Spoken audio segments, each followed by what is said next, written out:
Mga be, paano kung ang sakit hindi na kailangang katakutan dahil sa bayarin? Ngayon pag-usapan natin ang pambato ng Sultan Kudarat na si Jan Rose Javier.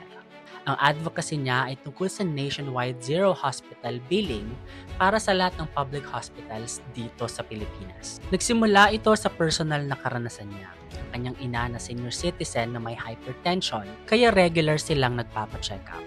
At tulad ng maraming Pilipino, alam natin na bawat check-up, bawat gamot, may kaakibat na gastos. Pero sa Sultan Kudarat, may zero hospital billing policy sila. Sana all, di ba? At dito siya nagulat. Kung kaya ng isang probinsya na mag-provide ng ganitong serbisyo sa libu-libong pasyente, bakit hindi sa buong Pilipinas? Di ba? Ang bigat ng tanong niya. Kasi totoo, ang healthcare sa Pilipinas madalas naging burden imbes na safety net. Imagine mo, may sakit ka na nga, tas problema mo pa kung paano magbabayad.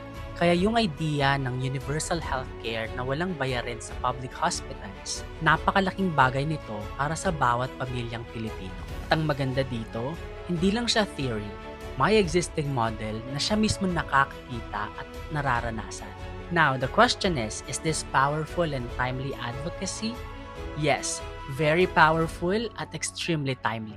Sa panahon na tumataas ang cost of living at healthcare expenses dito sa Pilipinas, this advocacy hits the core of survival and dignity.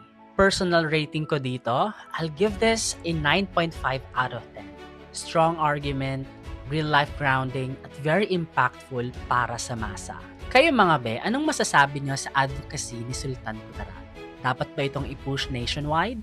Rate nyo to from 1 to 10 and leave your comments and opinions below. Tara, pag-usapan natin. Thank you so much for watching this video.